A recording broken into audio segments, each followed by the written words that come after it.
à toutes et à tous, merci d'être là. Je vais te dire juste, je crois que je d'abord vous saluer, vous dire que vous êtes ici dans un siège qu'on a construit il y a quelques années. On s'est installé juste avant le début du Covid, où on a nos 1600 collaborateurs qui se sont retrouvés, qui étaient construits par un architecte norvégien, qui est le cabinet Snohetta, qui, pour ceux qui connaissent Oslo, a d'abord construit l'Opéra d'Oslo, qui ressemble à un iceberg qui s'enfonce dans le fjord d'Oslo, et qu'on est très très très heureux de pouvoir faire venir des intervenants de qualité ici, qu'on a vocation aussi à utiliser cet auditorium pour en faire un lieu de débat pour notre industrie. Et donc, merci à vous toutes et tous d'être ici. Voilà, c'est probablement un des meilleurs auditoriums de l'Est de Paris, au moins, en tout cas. Alors, je sais que pour beaucoup d'entre vous, c'est difficile de venir dans l'Est de Paris, donc bienvenue dans l'Est de Paris, mais c'est aussi une zone assez sympathique. C'est vrai. Alors, on sait que le monde est extrêmement dynamique dans les nouveaux formats, des podcasts, des vidéos. Vous êtes très fort sur les réseaux sociaux. C'est une vraie diversification des supports pour un groupe de presse. Alors, je sais que certains n'aiment plus qu'on appelle ça un groupe de presse. C'est quoi votre stratégie de diversification ? Notre stratégie, elle répond à deux impératifs. Un impératif essentiel, c'est au moment où, moi je suis arrivé ici il y a 15 ans, au moment où il fallait restructurer, transformer le modèle économique d'un groupe qui était en difficulté, on s'est très vite dit avec nos actionnaires et avec le directeur du journal, il faut aller simultanément à la conquête des nouvelles audiences, c'est-à-dire être le grand groupe de presse des CSP++ en France, ça permet d'avoir un modèle économique, mais ça ne permet pas forcément de construire l'avenir de ce groupe. Donc on a choisi, en parallèle du travail sur les CSP+, sur la montée en gamme de tous nos supports, d'avoir des cellules qui travaillaient pour conquérir les nouvelles générations. La conviction qu'on a, c'est que rester sur notre Aventin, sur nos médias papier, voire sur notre site ou notre app, ne nous permettait pas d'aller chercher les nouvelles générations qui ont des terrains de jeu qui ne sont pas les nôtres. Donc on a choisi, avec Jérôme Fenoglio, avec nos actionnaires, d'investir pour créer des formats dédiés à ces nouveaux terrains de jeu qui peuvent être les réseaux sociaux, les plateformes ou l'audio et la vidéo. Alors, on va parler du podcast dans un instant avec Jean-Guillaume Santi, qui est le rédacteur en chef de l'Heure du Monde, qui est le premier podcast natif d'actualité en France. On en parlera dans un instant. Est-ce qu'on trouve un modèle économique quand on se lance sur Snapchat, sur TikTok, quand on fait de la vidéo, qu'on ait un groupe qui repose d'abord sur un parc d'abonnés très dynamique?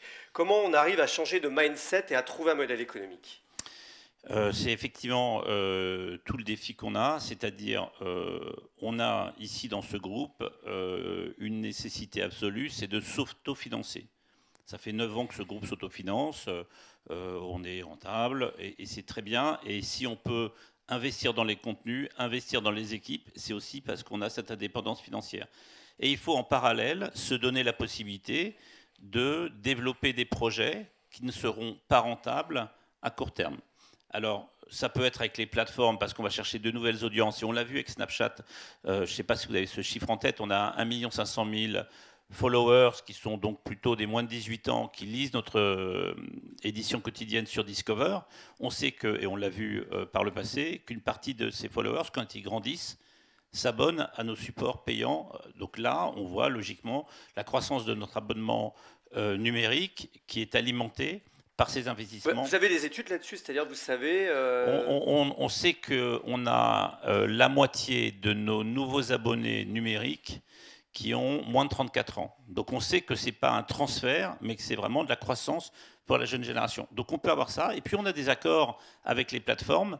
Ça peut être avec Snapchat, ça peut être avec Spotify qui a coproduit l'Heure du Monde les premières années. Donc on essaye aussi d'avoir pour autant des revenus. Et puis enfin, et les chiffres que vous mentionniez en introduction sont particulièrement marquants, on a une audience quali et désormais quanti, et les performances de l'Heure du Monde sont remarquables en la matière, qui devraient justifier des investissements publicitaires beaucoup plus importants. Donc on est assez optimiste sur la suite. On a besoin que le marché publicitaire s'approprie ces nouveaux formats, mais qu'aujourd'hui on arrive avec la régie, je crois que Martin interviendra plus tard, à développer du chiffre d'affaires. Donc c'est pas forcément rentable l'année 1, mais aujourd'hui, toutes nos initiatives, qu'elles soient sur Snapchat, sur TikTok ou en podcast sont rentables.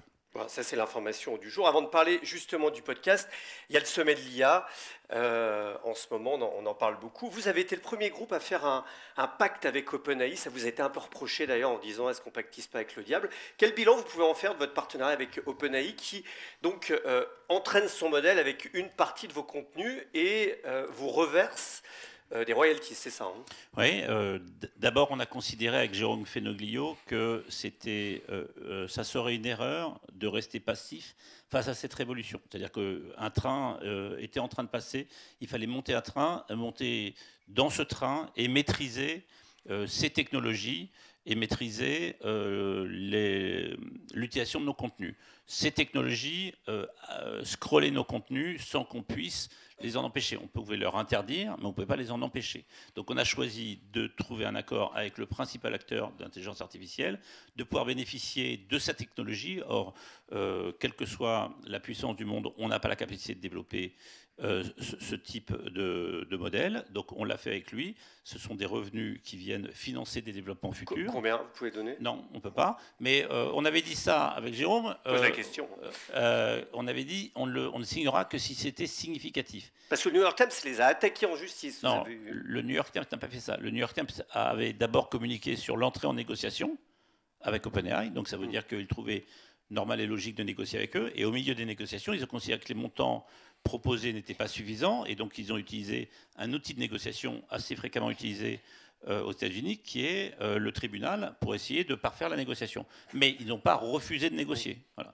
Donc moi, je considère qu'on a créé un précédent qui est salutaire pour toute l'industrie, c'est qu'il y a un acteur de l'intelligence artificielle qui a accepté de reconnaître que les contenus du monde avaient une valeur et de les valoriser sans que ce soit en fonction des revenus publicitaires. Donc ça, c'est honnêtement un précédent. Et d'ailleurs, on reverse une partie de ces revenus à la rédaction du Monde, considérant qu'ils peuvent s'assimiler à droit voisin. Et là aussi, c'est un deuxième précédent qui est salutaire pour l'industrie.